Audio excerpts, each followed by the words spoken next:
ನಮಸ್ತೆ ಮಕ್ಕಳ, welcome back to my channel. Please like, share and subscribe my channel. ಮಕ್ಕಳ, ಇವತ್ತು ನಾವು ದ್ವಿತೀಯ PUC ಕನ್ನಡದಲ್ಲಿ ಜಾಲಿಯ ಮರದಂತೆ ಈ ಒಂದು ಪದ್ಯಭಾಗಕ್ಕೆ ಸಂಬಂಧಪಟ್ಟಂತಹ ಎಲ್ಲ ಅಭ್ಯಾಸ ಪ್ರಶ್ನೋತ್ತರಗಳನ್ನ ಈಗ ನೋಡ್ತಾ ಹೋಗೋಣ. ಮೊದಲಿಗೆ ಅಭ್ಯಾಸದಲ್ಲಿರುವಂತಹ ಫಸ್ಟ್ ಹೆಡ್ಡಿಂಗ್ ನೋಡಿ. ಸಾಂದರ್ಭಿಕ ವಿವರಣೆಯನ್ನು ಬಯಸುವ ವಾಕ್ಯಗಳು. ಸಂದರ್ಭ 1, ಮೂಲಾಗ್ರ ಪರ್ಯಂತ ಮುಳ್ಳು ಕೂಡಿಪ್ಪಂತೆ. ಆಯ್ಕೆ: ಈ ಮೇಲಿನ ವಾಕ್ಯವನ್ನು ಪುರಂದರದಾಸರು ರಚಿಸಿರುವ ಜಾಲಿಯ ಮರದಂತೆ ಎಂಬ ಕೀರ್ತನೆಯಿಂದ ಆಯ್ದುಕೊಳ್ಳಲಾಗಿದೆ. ಸಂದರ್ಭ: ಪುರಂದರದಾಸರು ಬುಡದಿಂದ ತುದಿಯವರೆಗೆ ಮುಳ್ಳಿನಿಂದ ಕೂಡಿದ ಜಾಲಿಯ ಮರದಂತಿರುವ ದುರ್ಜನರ ಕುರಿತು ವಿವರಿಸುವ ಸಂದರ್ಭ ಇದಾಗಿದೆ. ವಿವರಣೆ: ಜಾಲಿಯ ಮರದಂತೆ ಧರೆಯೊಳು ದುರ್ಜನರು ಎಂದು ಕೀರ್ತನೆಯ ಆರಂಭದಲ್ಲಿಯೇ ದಾಸರು ದುರ್ಜನರ ಬಗ್ಗೆ ನೇರವಾಗಿ ಹೇಳಿರುವುದನ್ನು ಕಾಣಬಹುದು. ದುರ್ಜನರು ಜಾಲಿಯ ಮರವಿದ್ದ ಹಾಗೆ. ಜಾಲಿಯ ಮರವು ಹೇಗೆ ಬುಡದಿಂದ ತುದಿಯವರೆಗೆ ಮುಳ್ಳನ್ನು ಹೊಂದಿರುತ್ತದೆಯೋ ಹಾಗೆ ದುರ್ಜನರೂ ಕೂಡ ತಮ್ಮ ಗುಣದಲ್ಲಿ ಕೆಟ್ಟತನವನ್ನು ಹೊಂದಿದವರಾಗಿದ್ದಾರೆ. ಇವರಿಂದ ಯಾವುದೇ ಉಪಯೋಗ ಇಲ್ಲ ಎನ್ನುವಾಗ ಈ ಮೇಲಿನ ಮಾತು ಬಂದಿದೆ. ಸಂದರ್ಭ 2, ಕುಸುಮ ವಾಸನೆಯಿಲ್ಲ, ಕೂಡಲು ಸ್ಥಳವಿಲ್ಲ. ಆಯ್ಕೆ: ಈ ಮೇಲಿನ ವಾಕ್ಯವನ್ನು ಪುರಂದರದಾಸರು ರಚಿಸಿರುವ ಜಾಲಿಯ ಮರದಂತೆ ಎಂಬ ಕೀರ್ತನೆಯಿಂದ ಆಯ್ದುಕೊಳ್ಳಲಾಗಿದೆ. ಸಂದರ್ಭ: ಜಾಲಿಯ ಮರದ ಸ್ವರೂಪವನ್ನು ವಿವರಿಸುವ ಸಂದರ್ಭ ಇದಾಗಿದೆ.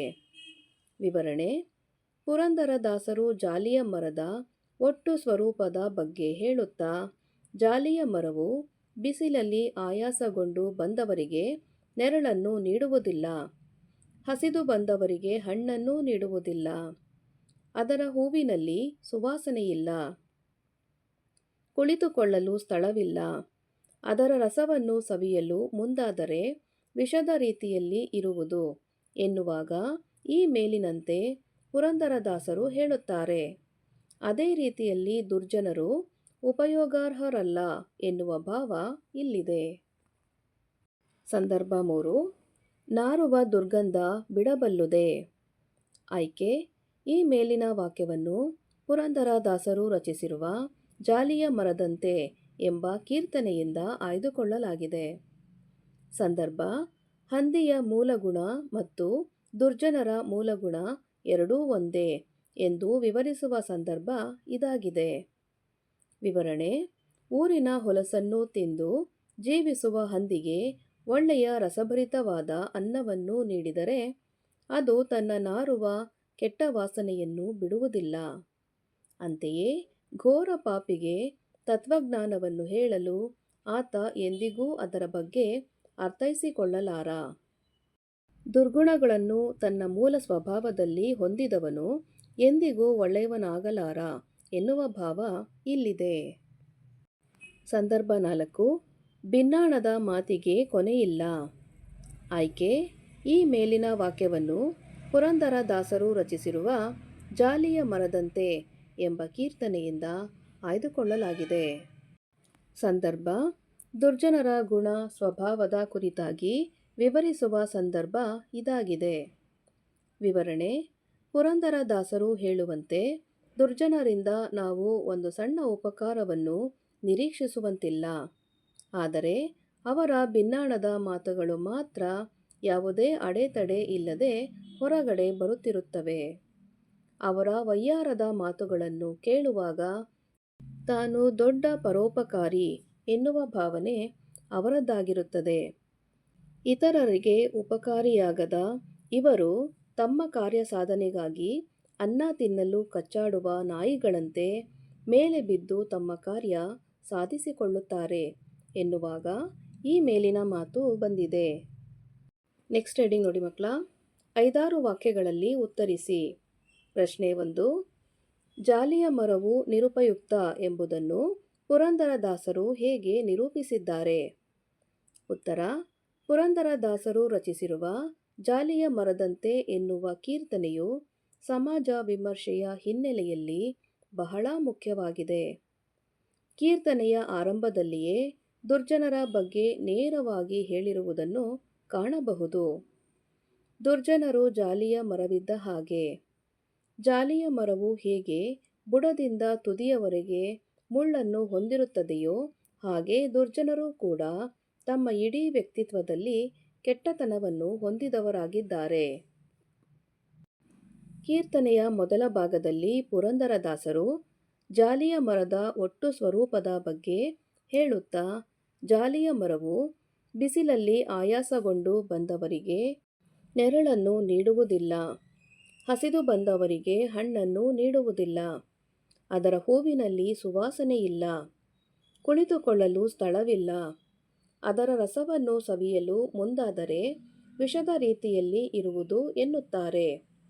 ಹೀಗೆ ಅದರ ಸ್ವರೂಪವನ್ನು ಹೇಳುವುದರ ಜೊತೆಗೆ ಅದು ನಿರುಪಯುಕ್ತ ಎನ್ನುವ ಅಂಶವನ್ನು ಕೀರ್ತನಕಾರರು ವಿವರಿಸುತ್ತಾರೆ.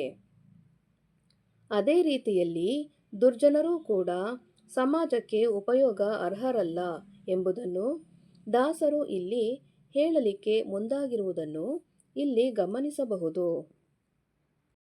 ಪ್ರಶ್ನೆ 2. ಜಾಲಿ ಮರ ಮತ್ತು ದುರ್ಜನರನ್ನು ಸಮೀಕರಿಸುವುದರ ಔಚಿತ್ಯವನ್ನು ವಿವರಿಸಿ. ಉತ್ತರ: ಪುರಂದರದಾಸರು ಇಲ್ಲಿ ಜಾಲಿಯ ಮರ ಮತ್ತು ದುರ್ಜನರ ವೃಂದ ಎರಡನ್ನೂ ಸಮೀಕರಿಸಿ ಕೀರ್ತನೆ ರಚಿಸಿರುವುದನ್ನು ನಾವು ಕಾಣಬಹುದು. ಜಾಲಿಯ ಮರದಿಂದ ನಾವು ಯಾವುದೇ ರೀತಿಯ ಸದುಪಯೋಗವನ್ನು ಪಡೆಯಲು ಸಾಧ್ಯವಿಲ್ಲ. ಅದೇ ರೀತಿಯಲ್ಲಿ ದುರ್ಜನರಿಂದಲೂ ಕೂಡ ಸಮಾಜಕ್ಕೆ ಯಾವುದೇ ಒಳಿತನ್ನು ನಿರೀಕ್ಷಿಸಲು ಸಾಧ್ಯವಿಲ್ಲ ಎಂದಿದ್ದಾರೆ. ಜಾಲಿಯ ಮರವು ಬಿಸಿಲಲ್ಲಿ ಆಯಾಸಗೊಂಡು ಬಂದವರಿಗೆ ನೆರಳನ್ನು ನೀಡುವುದಿಲ್ಲ, ಹಸಿದು ಬಂದವರಿಗೆ ಹಣ್ಣನ್ನು ನೀಡುವುದಿಲ್ಲ, ಅದರ ಹೂವಿನಲ್ಲಿ ಸುವಾಸನೆಯಿಲ್ಲ, ಕುಳಿತುಕೊಳ್ಳಲು ಸ್ಥಳವಿಲ್ಲ, ಅದರ ರಸವನ್ನು ಸವಿಯಲು ಮುಂದಾದರೆ ವಿಷದ ರೀತಿಯಲ್ಲಿ ಇರುವುದು. ಅದೇ ರೀತಿಯಲ್ಲಿ ದುರ್ಜನರಿಂದ ಯಾವುದೇ ಸಣ್ಣ ಉಪಕಾರವನ್ನು ನಿರೀಕ್ಷಿಸುವಂತಿಲ್ಲ.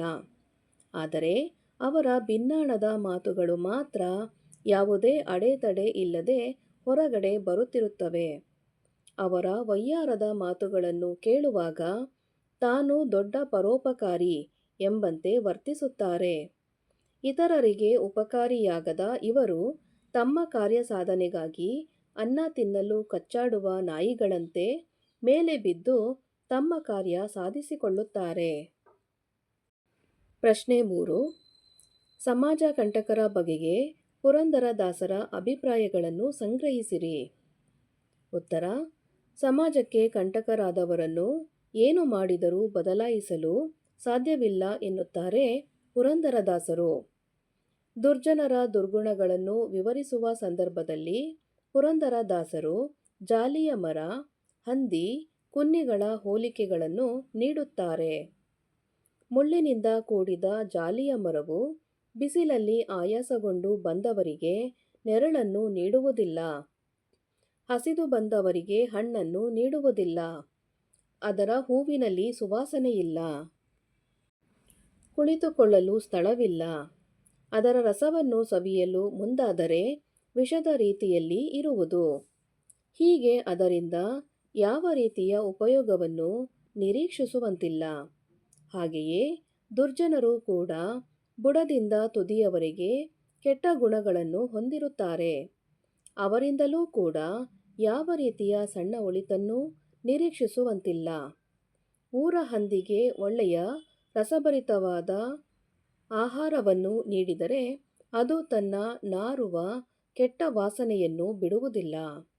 ಅದೇ ರೀತಿಯಲ್ಲಿ ಘೋರ ಪಾಪಿಗೆ ತತ್ವಜ್ಞಾನವನ್ನು ಬೋಧಿಸಿದರೆ ಅದರಿಂದ ಆತನ ಮೂಲ ಗುಣ ಬದಲಾಗುವುದಿಲ್ಲ. ಬೀದಿ ನಾಯಿಗಳು ಅನ್ನಕ್ಕಾಗಿ ತಾಮುಂದು ಎಂದು ಹೇಗೆ ಕಚ್ಚಾಡುತ್ತವೆಯೋ ಹಾಗೆ ದುರ್ಜನರು ತಮ್ಮ ಕಾರ್ಯಸಾಧನೆಗಾಗಿ ಸದಾ ಹಾತೊರೆಯುತ್ತಿರುತ್ತಾರೆ. ತಮ್ಮ ಕಾರ್ಯಸಾಧನೆಯ ಹಿನ್ನೆಲೆಯಲ್ಲಿ ಯಾರಿಗೇ ತೊಂದರೆಯಾದರೂ ಅವರು ಲೆಕ್ಕಿಸುವವರಲ್ಲ ಎಂದು ಸಮಾಜ ಕಂಟಕರ ಕುರಿತಂತೆ ತನ್ನ ಅಭಿಪ್ರಾಯಗಳನ್ನು ಕೀರ್ತನೆಯ ಮುಖಾಂತರವಾಗಿ ಪುರಂದರದಾಸರು ವಿವರಿಸುತ್ತಾ ಹೋಗುತ್ತಾರೆ. ನೆಕ್ಸ್ಟ್ ಹೆಡಿಂಗ್ ನೋಡಿ ಮಕ್ಕಳ, ಒಂದು ಅಂಕದ ಪ್ರಶ್ನೆಗಳು ಅಥವಾ ಒಂದು ವಾಕ್ಯದಲ್ಲಿ ಉತ್ತರಿಸಿ. ಪ್ರಶ್ನೆ 1, ಜಾಲಿಯ ಮರದಂತಿರುವವರು ಯಾರು?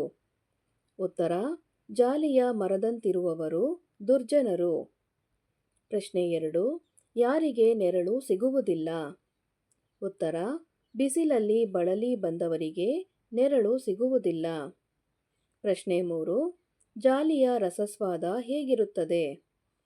ಉತ್ತರ, ಜಾಲಿಯ ರಸಸ್ವಾದ ವಿಷದಂತಿರುತ್ತದೆ.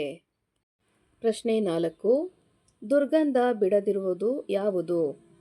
ಉತ್ತರ, ದುರ್ಗಂಧ ಬಿಡದಿರುವುದು ಊರ ಹಂದಿ.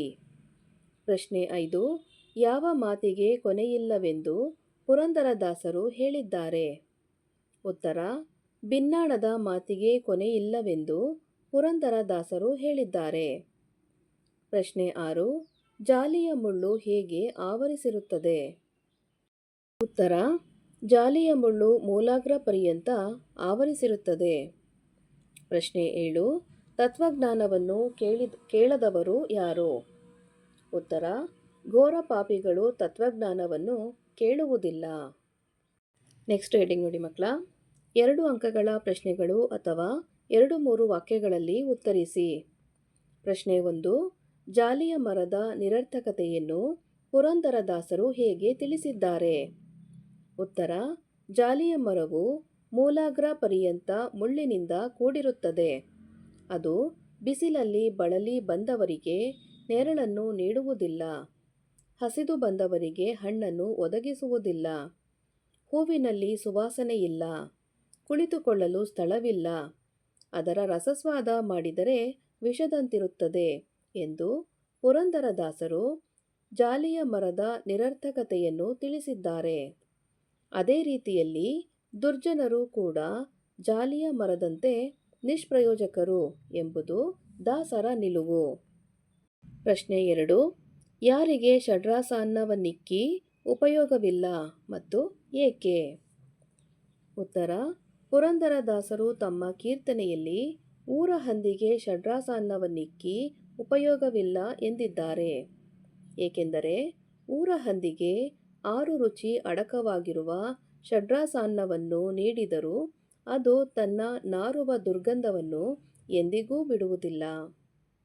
ಪ್ರಶ್ನೆ 3, ಯಾರಿಗೆ ತತ್ವಜ್ಞಾನ ಹೇಳಿ ಪ್ರಯೋಜನವಿಲ್ಲ? ಉತ್ತರ, ಪುರಂದರದಾಸರು ತಮ್ಮ ಕೀರ್ತನೆಯಲ್ಲಿ ಘೋರ ಪಾಪಿಗೆ ತತ್ವಜ್ಞಾನ ಹೇಳಿ ಪ್ರಯೋಜನವಿಲ್ಲ ಎಂದಿದ್ದಾರೆ. ಏಕೆಂದರೆ ಘೋರ ಪಾಪಿಗೆ ತತ್ವಜ್ಞಾನ ಹೇಳಿದರೆ ಆತ ಯಾವತ್ತೂ ತನ್ನ ಕ್ರೂರ ಕರ್ಮವನ್ನು ಬಿಟ್ಟು ಒಳ್ಳೆಯ ದಾರಿಯಲ್ಲಿ ಸಾಗುವುದಿಲ್ಲ. ಪ್ರಶ್ನೆ 4, ದುರ್ಜನರ ಕಾರ್ಯ ಯಾವ ಬಗೆಯದು? ಉತ್ತರ, ದುರ್ಜನರು ಸದಾಕಾಲ ವಯ್ಯಾರದ ಮಾತುಗಳನ್ನು ಆಡುತ್ತಿರುತ್ತಾರೆ.